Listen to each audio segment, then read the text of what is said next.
Ça y est, c'est quasi officiel, il y a des militaires qui viennent de Corée du Nord, qui sont arrivés en Russie et qui risquent d'être envoyés sur la ligne de front, probablement dans un premier temps dans la région de Koursk, sur le territoire russe, pour se battre contre les Ukrainiens dans les prochains jours. Il y a quelques semaines, il y avait déjà eu une information comme quoi des militaires nord-coréens avaient été tués dans une frappe sur le front. Maintenant, eh bien, ce sont les services de renseignement sud-coréens, plutôt réputés pour leur discrétion et leur efficacité, qui publient et ont transmis à la presse tout un dossier extrêmement documenté qui montre comment, dans un premier temps, environ 1500 membres des forces spéciales nord-coréennes ont transité de Corée du Nord jusqu'à la région de Vladivostok en Russie, à bord de 4 navires de la flotte du Pacifique russe, escortés par 3 navires. Ces allers-retours maritimes ont eu lieu entre le 8 et le 13 octobre, et il est attendu, d'après leurs renseignements,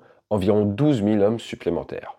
Dans un premier temps, les Nord-Coréens sont installés dans un camp dans l'extrême est russe afin de s'acclimater, mais également certaines images sont sorties, dures à authentifier, où il semblerait qu'ils mettent d'uniforme russe. Des vols d'Antonov 124 ont également été observés entre Pyongyang, entre la capitale nord-coréenne, et la Russie. En parallèle de ces hommes, il y a également eu nombreuses livraisons d'armement, 70 livraisons de pré-août d'après ces sources, pour un total de 1300 containers avec des missiles Phoenix, de l'armement anti-char, du RPG, mais également des missiles balistiques comme le KN-23, sur lequel nous allons revenir pour des raisons de traité, et également d'autres missiles balistiques à plus courte portée. Environ 8 millions d'obus auraient également été envoyés ou seraient en cours d'acheminement. Et ce que je vous propose dans cette vidéo, c'est dans un premier temps de revenir sur ce qu'est l'armée nord-coréenne, un pays qui, par rapport à sa population, a le plus fort taux de militarisation au monde. Ensuite, dans un deuxième temps, de revenir un petit peu sur les traités qui lient désormais la Corée du Nord à la Russie, mais également ce qu'en pense et en dit le droit international, avant de terminer en se posant la question de l'impact réel que cela pourrait avoir sur le champ de bataille. Jingle. Débrief ne vous propose pas que des formats en présentiel pour réunir vos équipes, les dynamiser, parler de leadership, de followership, d'alignement ou de sécurité. Nous vous proposons également en distanciel des conférences, des cours en ligne, mais aussi des workshops où certains de vos collaborateurs doivent piloter les avions, le tout dans un environnement spécialement mis en place pour faire travailler le collaboratif en distanciel. Même Forbes en avait parlé il y a quelques années. Alors n'hésitez pas à nous contacter directement sur le site debrief.org afin qu'on se retrouve très rapidement en vidéo.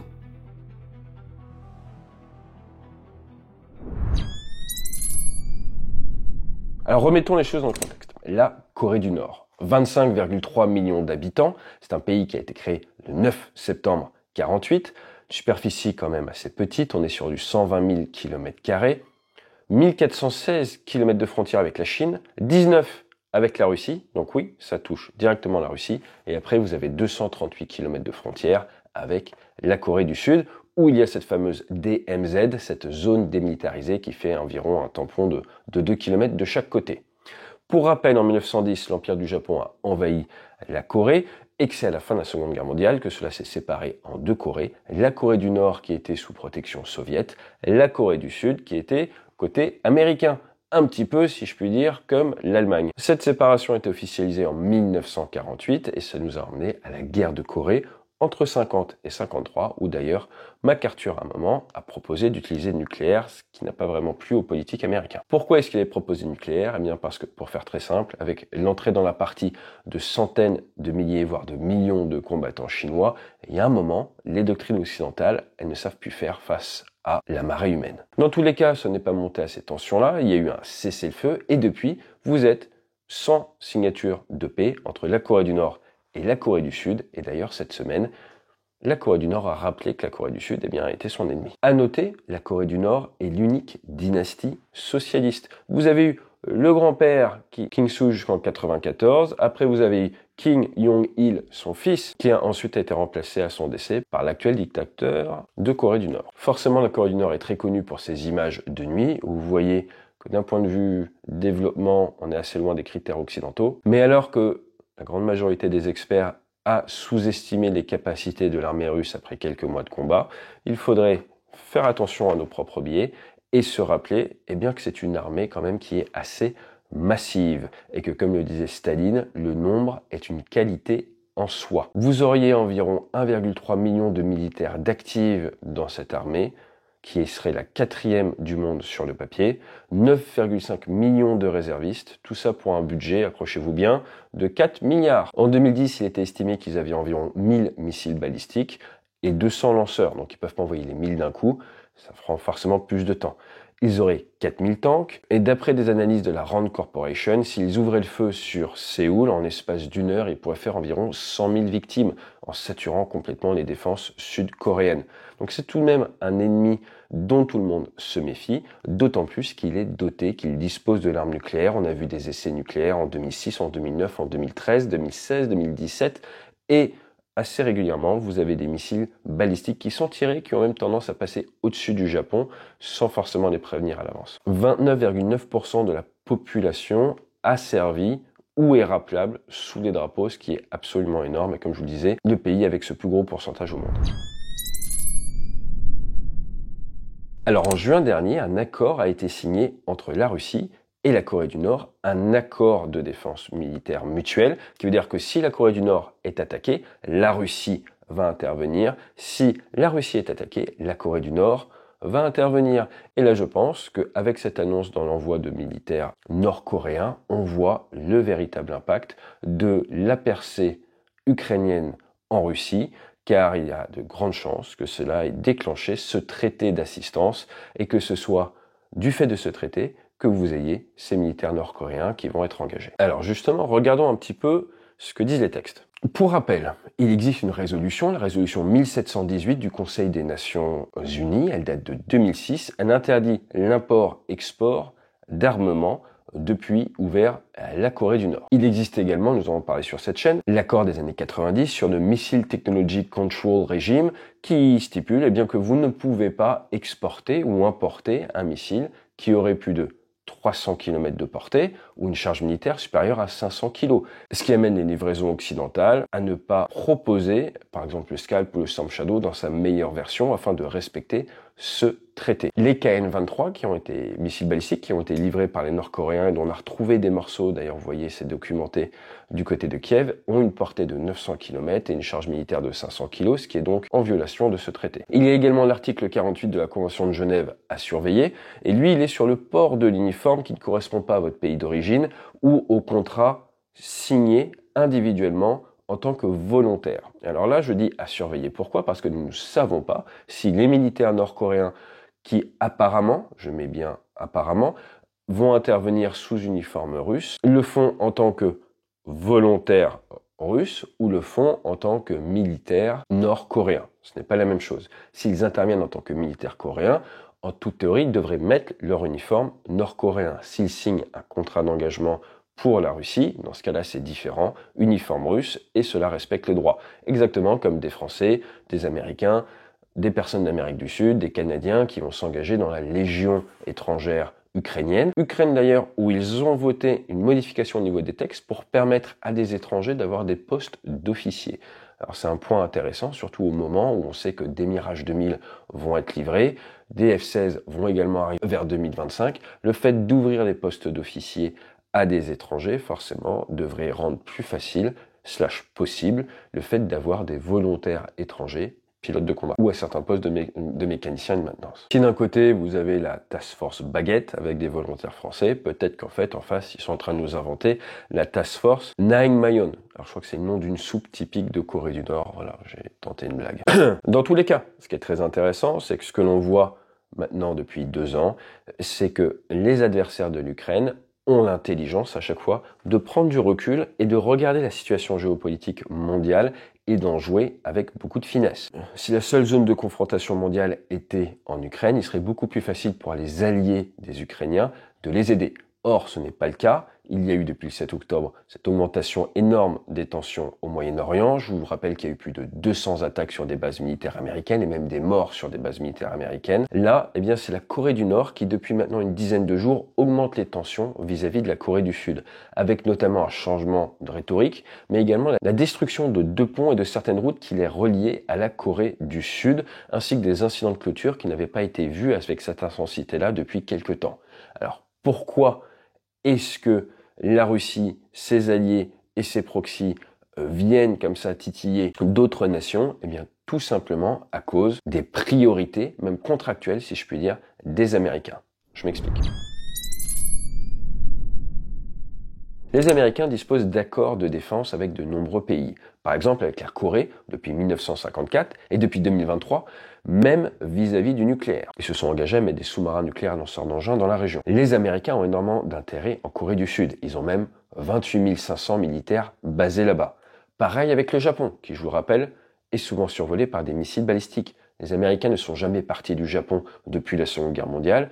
Ils y ont 50 000 hommes. Et Corée, Japon, cela est sur la première chaîne des îles, qui passe d'ailleurs par Taïwan, et c'est à partir de là que les Américains ont intellectualisé la défense de leur pays. Les accords de défense dont ils disposent avec les pays sur place, ce n'est pas que pour les aider, c'est également parce qu'ils y voient leur intérêt et leur propre protection afin de maintenir toutes les puissances asiatiques à distance de leur côte. Avec Israël, également, il y a des accords de défense très puissants. Donc si on devait prendre un petit peu tout ça et ramener dans un ordre de priorité pour les Américains, l'ordre dans lequel ils traitent les problèmes lors des réunions de crise de défense qui doivent durer des heures en ce moment, ça serait en 1, à l'heure actuelle, le Proche-Orient, avec d'ailleurs l'envoi de troupes américaines et de systèmes antibalistiques en Israël.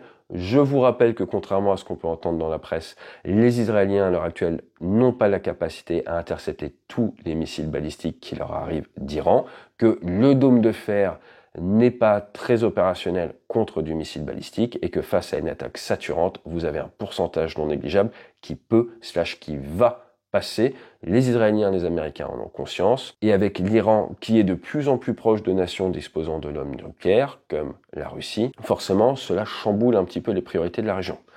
En numéro 2, vous avez forcément la Corée, avec là des tensions qu'il va falloir surveiller. Car si d'un côté les Coréens envoient 10 000 hommes, il reste plus d'1 million d'hommes qui peuvent être facteurs par rapport à la Corée du Sud et les troupes américaines. Et ensuite, derrière, dans un troisième temps, vous avez l'Ukraine face à la Russie. Ces 3 priorités sont bien ressorties de la tournée du président ukrainien qui n'a pas eu tous les résultats escomptés ces dernières semaines. Il est toujours très important de prendre ce recul, de regarder au niveau de la planète tout ce qui se passe, car l'Europe est loin d'être le centre du monde, surtout pour les Américains. C'est d'ailleurs pour ça que l'on a vu le président Zelensky ces derniers jours revenir avec des déclarations qui changeaient afin de rattirer l'attention mondiale sur son pays et son conflit en cours, affirmant notamment que soit à terme il pouvait rentrer dans l'OTAN et bénéficier de la protection nucléaire et conventionnelle de l'OTAN, soit que son pays serait obligé de s'armer, de se doter de l'arme nucléaire. Arme nucléaire qui à l'époque était stationnée dans son pays, mais attention, qui était contrôlée par l'URSS. Arme nucléaire qu'ils ont accepté de céder contre compensation financière et autres avec le mémorandum de Budapest en 1994, mais attention, ces armes nucléaires étaient gérées par l'Union soviétique. Néanmoins, les Ukrainiens, les ingénieurs ukrainiens ont d'énormes capacités dans le balistique, on voit leurs capacités récentes, mais le traité de non-prolifération est très clair sur ce sujet. Si tous les États en conflit ou en guerre commencent à faire la course vers l'armement, les États dotés, les Nations Unies vont forcément avoir à intervenir. Alors, quel impact sur la ligne de front? Ce qui est intéressant de voir, c'est que depuis les déclarations du président Macron pour les 80 ans du débarquement, le 6 juin dernier, la France s'est effectivement engagée à former une brigade, la brigade Anne de Kiev, qui prend son nom de la femme du roi Henri Ier. C'est la 155e brigade mécanisée. Et en source ouverte, on apprend qu'environ 2300 militaires ukrainiens sont en cours de formation ou ont déjà été formés par 1500 militaires français dans le Grand Est. Alors pourquoi dans le Grand Est? Tout simplement parce que c'est plus facile de s'entraîner quand vous n'êtes pas sous risque de frappe balistique. On en avait déjà parlé, vous avez tout avantage à sortir les Ukrainiens de leur pays de l'autre côté de la frontière pour qu'ils puissent s'entraîner, même si cela rallonge un petit peu le temps de transport. Toujours est-il, on voit que le choix a été fait de les former principalement En France, cela va créer une brigade qui sera sûrement à un très bon niveau de standard. Maintenant, une brigade de 4000 hommes, 5000 hommes, au milieu d'un affrontement de 500 000 ou 700 000 hommes contre 500 ou 700 000 hommes, vous êtes d'accord que c'est une goutte d'eau. Mais une multitude de petites gouttes d'eau cumulées, ça vous fait un verre. À l'heure actuelle, la France affirme avoir formé environ 15 000 soldats ukrainiens.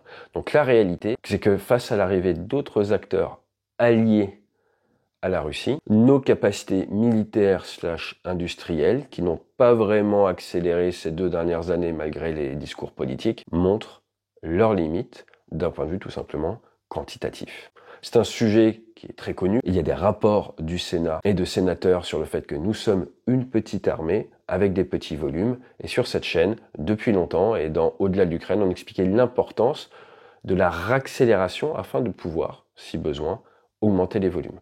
On voit que nous n'y sommes absolument pas. Ce n'est pas la faute des militaires, c'est purement une volonté politique. Je vous rappelle qu'en 2017, le chef d'état-major des armées avait posé sa démission. Après 2 ans et demi de guerre dans l'Est de l'Europe, ce que la partie européenne est clairement en train de payer, c'est son absence de vision commune et d'état final recherché, clairement exprimé, qui permettent d'aligner absolument tout le monde dans la bonne direction.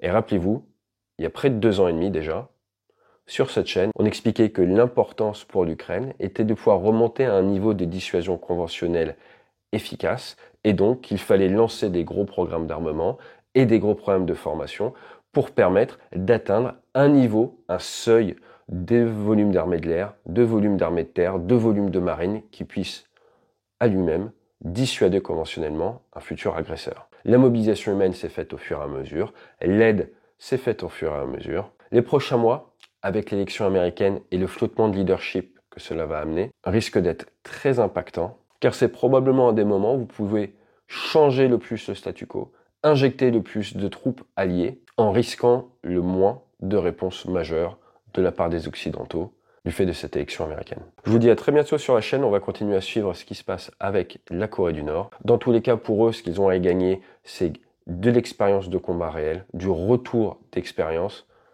monter en compétences et surtout tous les accords qu'ils ont probablement signés avec les Russes qui, je vous le rappelle, ont quand même des grosses capacités technologiques, des grosses capacités industrielles et une connaissance en matière de missiles balistiques, en matière de tête nucléaire, qui doit intéresser au plus haut point les Nord-Coréens, mais également les Iraniens. Je vous dis à très bientôt sur la chaîne et fly safe.